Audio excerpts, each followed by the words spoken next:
if we get anyone watching this nonsense. Well, I've my sandwich. Done a live YouTube for a while. And if any of my followers are watching, I may even get James Coates, who is going to lose in a race. Oh, geez, I'm not very good at this. Have we got anyone watching? No. Is this just a total waste of time? Probably. And whether the connection's going to hold out or not.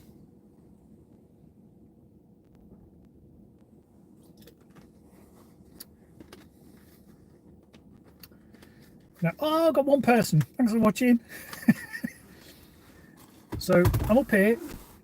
I've just been to John O'Groats to test out the GridServe Rapid, and I've got loads of time to kill before I get to my ferry at Scrubster. So I thought I'd just do a live YouTube to see if anyone's got any questions about EVs generally, and if not, I'll sign off. But it's beautiful up here at the minute.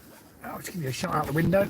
I'm about 2 miles from John O'Groats because there is very poor 4G signal at John O'Groats. So I've just driven along. If you look at a map of John O'Groats, looking at a map, I'm sort of about 2 miles to the left towards Scrubster. But beautiful sunny day up here in north of Scotland in my E-Nero with a very dodgy phone camera that I can't stand up. And you're all going to tune out now because you're feeling seasick. There we go. Has anybody got any questions? Otherwise this is going to be extremely boring. For those that are following me, I am going to do one final crazy race. Oh, hello, Havana Dan. Hello. I'm going to do one more crazy race with James Coates. James and Kate on the Twitters and the socials, and James and Kate on YouTube. Excellent YouTube channel. Years ago, we used to race from Leicestershire up to Aberdeen Docks in 24 kilowatt hour leaf and a 230 kilowatt hour leaf. So we're going to do one last final hurrah. What percentage of vehicles on Orkney are EVs? I reckon there's now 600 EVs on Orkney, and there is 10,000 cars. So we're at about 6%, which is pretty good. And there was an article recently in the Times saying Orkney has got the best proportion of public chargers per head than anywhere else in the UK, which is brilliant. Largely down to the fact of the local council grabbing any opportunities from the Scottish government to install rapid chargers. Greetings from Lochiniver. Don't know where that is, but greetings anyway.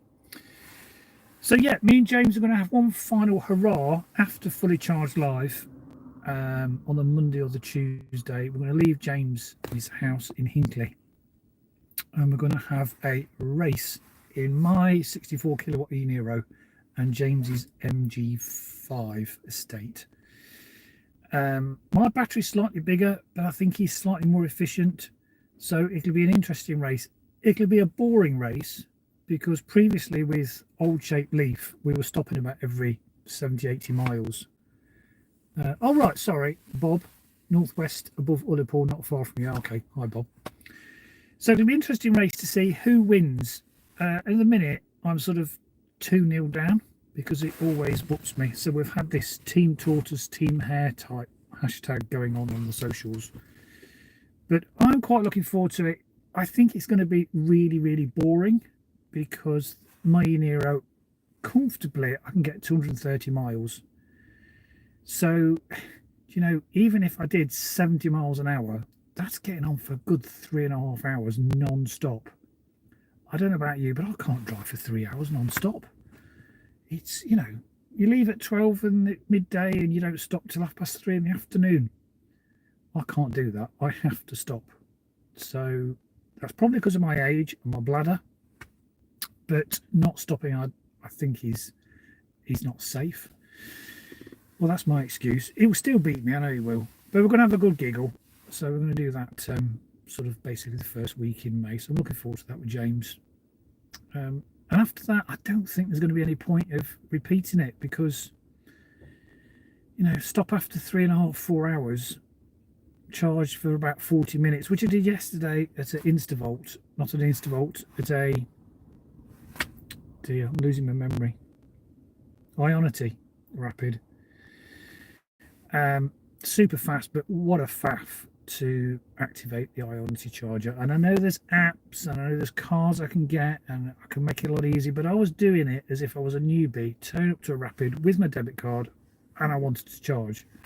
And I think that is what has got to happen with all the providers. Got to make it contactless. Got to make it really, really easy. Not complicated. And at the minute, it's too complicated with some providers. And then you get some other providers that have an RFID card, Charge Place Scotland, which is great when there's a Wi-Fi signal. And if the local network goes down, you're stumped. And that's the other issue. But so far, my top ones have been GridServe, which I've just used for the first time. I missed that comment. I think it was something about my home setup.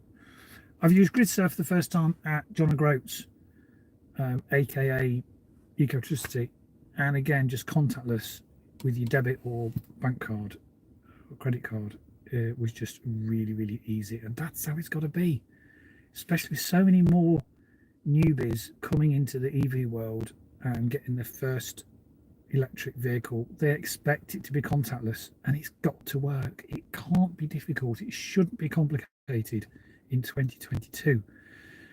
And so far, GridServe, brilliant. Instavolt, for years there isn't any Instavolts. The nearest one for me is Edinburgh, so obviously living on Orkney, I rarely use Instavolt, but the times I have done, super quick and super easy. The other ones I have used is Offspray, because there's ones just south of Pitlochry called Nay Limits, which has got a nice cafe, and that was contactless. So Instavolt, Offspray. For speed, the Ionity ones were amazing. I actually saw 77 kilowatts, which is the maximum of this car's ability to draw DC electricity, with 77 kilowatts. So that was impressive. I have to say, it was only about when the car was half full, so around 45 to 55, 60% was our pull-in 77, and then as we got close to 80%, it started racking back down again. So if you see cars advertising charge speed 70, 80 or even 100 kilowatt charge speed, please don't assume it's from 10% to 90%, because it's not, unless it's something like a Porsche Taycan or a Tesla. But all the other manufacturers, they will taper it towards the middle of the battery level state of charge, and then it'll taper off as you get towards the top of the battery. But nice to see those charging speeds on here. Yeah, but still love my e-Niro, and it'll be an interesting drive with me and James in May. So let's see if I can pull up any questions. Oh, there we go. Right, okay. Been keen to hear about your Sunamp hot water. How much does it take to top it back up to its original phase change state? While I've been away, I've been keeping tabs on my app for how much the Sunamps need to keep topping up, and it's about 2 kilowatts a day off my solar, of course, that it just tops up around about 7 litres of water in each of those 3 cases. So it requires a tiny amount to keep that 7 litres hot all the time. Then obviously if you want to run a bath or ask for a big draw, that phase change takes place, and then you've got basically a huge amount of hot water on demand. Have I missed any other questions? Let's have a look. What do you think about the competition that GridServe have agreed with motorway service stations? Don't know. You'll have to let me know. I'll look into that.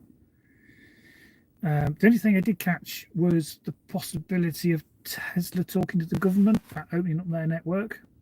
That would be a good thing. Probably upset an awful lot of Tesla owners. But if we can open that up, as they've done in Norway, I think that would be a good thing.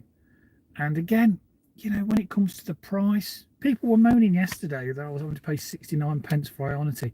I don't care how much it costs. It could be £1 a unit, £1 for a kilowatt hour. Don't care. As long as it works, I want to get on my way, because I'm not using them every day. It's just for that occasional one-off trip where I've got to nip into the services and be on my way quickly. I don't care what it costs. I just want it to work. So I didn't mind paying Ionity, the 69p, but it was a faff. If you're paying that, it needs to be simpler. So yeah, that's my little rant about costs, because most of the time, if I charge through the night, it's costing me 5p with Octopus Go, and if I don't charge through the night, then I'm charging for free off my solar. Interestingly as well, I've just looked at the weather forecast for tomorrow, Sunday, and in Orkney we've got wall-to-wall sunshine, so I've not charged this up. Where I'm going to stop at Scrabster at the Northlink ferries, their rapid is free, so it doesn't cost me anything to rapid charge. I'm at 60%. I've only got to drive 3 miles, but I'm not going to fill up for nothing, because tomorrow I'm not going out all day and I'd rather fill up off the sunshine. Yeah, thank you, Nathan. I agree. High pressure encourages person to work. Yeah. Okay, it's maxed out at 35 kilowatts. I think it depends on the local grid. Oh, hello, Nathan. Thanks for your comment. But yeah, we've had a nice drive. We've had a holiday with the family down at the Center Parcs at Wimfell Forest, and again, like the video I did for my 7,000 mile review in this e-Niro, we just booked a hotel at Westlands Hotel in Pitlochry. We've got chargers. Affordable insurance. It depends on your age, but it is affordable. What was I saying? Yeah, so I stopped at Pitlochry, which for us, after catching the boat and arriving at the hotel, is getting on for 5.5, 6 hours. So again, I'm ready to put my feet up. So we got down to the hotel about 4, 5 in the afternoon, plugged it in for free, and then went to bed, woke up in the morning to a full charge, drove all the way down to Penrith. Oh, cool. Okay, Bob, travelling up to Orkney in April on the Scrabster boat. Cool. Hello, Kevin Smith. I think I know that Kevin Smith. Affordable insurance. Well, for us, myself and Ursula, our insurance on e-Niro, I think it was £210 fully comp for the year. But we are old and we live on Orkney, which has got a very low crime rate. So yeah, it's cheaper than my trade insurance, which I did have. Oh right, oh excellent. I'm glad you got 3 Parlantech batteries for solar storage, partly in response to your earlier video. Thank you. That's brilliant. Nice to know that it's helping you make a choice. Great value of the Parlantech. And I won't pretend to know all the stats, but my good mate Chris from the Y Brigade, who's on Twitter, looked into it extensively and really recommended them, especially the 3000Cs, which have got a bigger depth of discharge than just the latest lithium ion tech. So, but I've been really impressed with my Parlantech, and it's expandable. And I didn't want a big flashy Tesla box slapped on the outside of the wall. It's just not interested. I just want lots of kilowatt hour storage for my book, and Parlantech just seemed to tick all the boxes. Right. That's really good. So if no one's got any questions, I'm gonna sign off.